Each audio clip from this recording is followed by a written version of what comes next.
가뜩이나 지금 예수님의 인기가 높아지고 있어서 이런 것들이 굉장히 신경 쓰이는 마당에 사람들의 입에서 예수님을 향하여 다윗의 자손이다라는 이러한 표현이 나오는 것, 아마 이것을 바리새인들이 들었을 때 굉장히 신경이 거슬렸을 거예요. 그러면서 이제 이들이 뭐라고 이야기를 둘러댑니까? 그 예수가 그렇게 귀신을 쫓아낼 수 있었던 것은 바로 그 안에 귀신의 왕이 들어앉아 있어서 쫄개들을 향하여서 너 저 사람한테 들어가! 그러면 그 쫄개들이 귀신 왕의 말을 듣고 들어갔다가 나와! 그럼 다시 나오고 이렇게 한다라는 것이죠. 얼마나 황당한 주장입니까? 이러한 황당한 주장임에도 불구하고 예수님께서 이 부분에 대해서 아주 예를 적절하게 들어가며 논리적으로 대답을 해 주십니다. 나라 안에서 서로 분쟁하면 그 나라가 제대로 설 수 있겠냐라는 것이죠. 집안도 마찬가지죠. 집안에서도 서로 싸우고 그렇게 하면 그 집안이 제대로 설 수가 없어요. 이처럼 안에서 내분이 일어나면 망하게 되는데 사탄인들 그렇게 서로 싸우겠느냐? 그러한 의미로 예수님께서 말씀하시는 것이죠.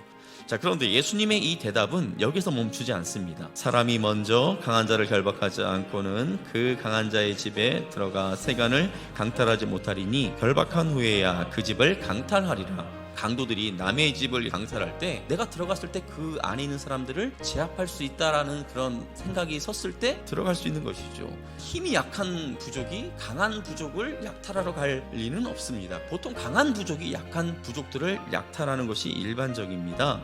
그러니까 조금 전 예수님께서 귀신 들려 앞도 못 보고 또 말도 못하는 사람에게서 귀신을 쫓아내신 그 사건은 자신이 귀신의 왕이 아닐 뿐만 아니라 그 귀신들보다 세다, 강하다, 이것을 보여준 것이죠. 자, 그러면서 예수님은 우리가 이전에 들으면서 한 번쯤은 의문을 품었을 법한 그 말씀을 오늘 이 본문에서 하고 있는 것을 보게 되는데, 성령을 모독하는 자는 영원히 사하심을 얻지 못한다. 내가 확실하게 말하는데 그 어떤 죄도 다 용서받을 수 있어. 그런데 성령을 모독하는 죄는 영원히 용서받을 수 없는 거야. 지금 이렇게 말씀하시고 있는 거죠. 예수를 시인하지 아니하는 영마다 하나님께 속한 것이 아니니 이것이 곧 저 그리스도의 영이니라. 예수님을 하나님의 아들로 또 나의 구원자로 인정하지 않는 자마다 하나님께서 그 속에 있지 않고 저 그리스도의 영, 즉 사탄이 그 안에 있어서 그렇게 한다라는 것이죠. 그러니까 성령을 모독한다라는 것은 예수님을 믿지 않고 그를 인정하지 않는 것을 의미해요. 또 예수님을 믿지 못하도록 방해하는 것을 의미합니다. 그러니까 바리새인들이 예수님이 귀신을 내어 쫓아내는 것을 보면서 이것이 성령에 의한 역사가 아니라 마치 귀신들이 그렇게 한 것처럼 애써서 왜곡하려고 하는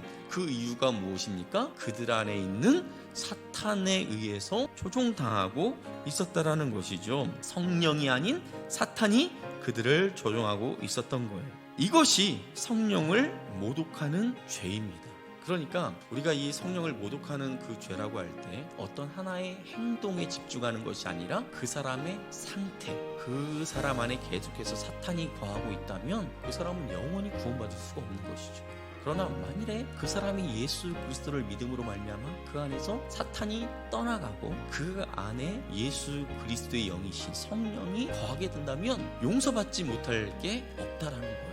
반대로 예수를 믿는다는 것은 무엇을 의미할까요? 누구든지 예수를 하나님의 아들이라 시인하면 하나님이 그의 안에 거하시고 그도 하나님 안에 거하니라. 우리가 예수를 우리의 주라고 고백하잖아요. 그런데 이게 그냥 내가 내 마음에서 우러나서 내 생각을 이야기하는 것처럼 그렇게 보이지만 아니라는 거예요. 내 안에 거하시는 하나님, 즉 내 안에 역사하시는 성령께서 우리로 하여금 자연스럽게 예수님이 하나님의 아들이라는 것이 믿어지게 하고 또 예수님이 나의 구원자라는 것을 자연스럽게 고백하도록 하신다라는 것이죠. 여러분이 예수님을 고백한다면, 여러분이 예수님을 여러분의 구원자로 인정한다면 여러분 안에 이미 성령이 계심을 믿으시기를 바랍니다. 자, 오늘 말씀에서 예수님을 오해한 사람들이 있었죠. 자, 그런데 이 부분에 대해서 예수님께서 논리정연하게 답변을 해주시잖아요. 그러면 이 사람들은 자신들이 가지고 있었던 그 오해에서 깨어나야 한다라는 것이죠. 만일 이들이 계속해서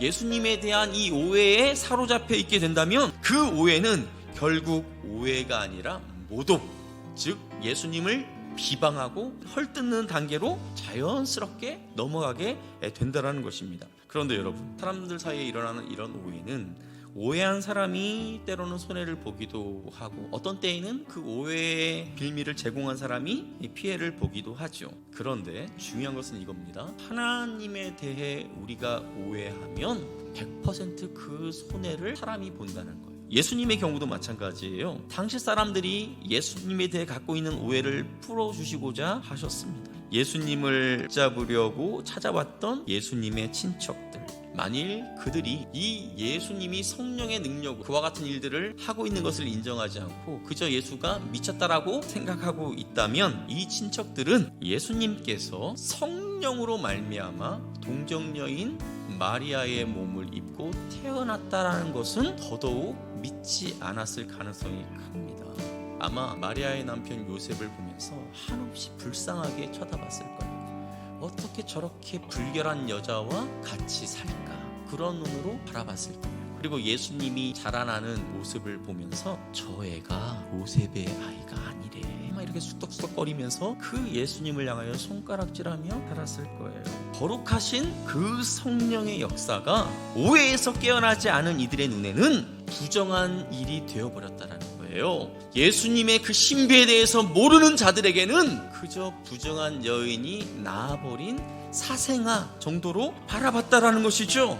이 얼마나 성령에 대한 모독입니까? 이처럼 성령을 모독하는 자, 이러한 자들에게 무엇이 기다리고 있습니까? 하나님께서 모세를 통해서 주신 그 구약의 율법, 그 율법을 하나만 이렇게 어겨도 돌에 맞아 죽어요. 얼마나 가혹한 형벌이 그에게 주어집니까? 그런데 하나님이신 예수님 당신이 하나님의 아들로 이 땅 가운데 내려오셨어요. 그리고 그 예수님께서 십자가에서 피 흘리며 구원의 그 귀한 사역을 이루어 내셨어요. 그런데 율법 중에 하나를 무시하는 정도가 아니라 하나님 자체를 아예 무시하고 짓밟고 그 거룩한 사역을 아무것도 아닌 것처럼 하찮은 것처럼 성령의 역사를 뭉개버리는 것, 이러한 사람에게 얼마나 큰 형벌이 주어질지 생각해 보라라는 것이죠.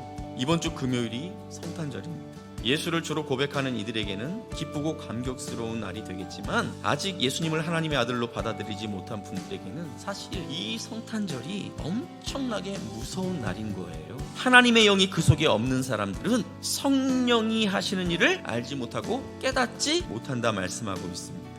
자, 예수님을 하나님의 아들로 믿지 않고 자신의 구주로 믿지 않을 뿐만 아니라 그렇게 했을 때 어떤 형벌이 자기에게 찾아오는지 이것도 모르고 있다라는 거예요. 그런데 거꾸로 말하면 하나님의 영이 그 속에 있는 사람들은 하나님의 일을 깨닫고 분별할 수 있습니다. 왜 예수님이 이 땅에 오시지 않으면 안 되었는지, 그리고 우리를 위해 하나님께서 어떤 사랑을 베풀어 주셨는지, 그 은혜가 어떤 것인지 우리는 진정으로 알고 깨닫고 기뻐할 수 있는 날이 되는 것이죠. 사랑하는 성도 여러분, 예수님에 대한 어떤 의심이나 오해 없이 그분을 하나님의 아들로, 여러분의 구원자로 믿을 수 있음에 감사하시기를 바랍니다. 그리고 아직도 예수 그리스도에 대한 오해를 풀지 못하고 있는 가족들이 있으시지요. 빨리 그들 안에 이 오해가 풀어져서 예수님을 하나님의 아들로 받아들이는 날이 속히 올 수 있도록, 그래서 성탄절의 온전한 의미를 깨닫고 진정으로 성탄절을 즐거워할 수 있는 그러한 신분이 될 수 있도록 그 가족을 위해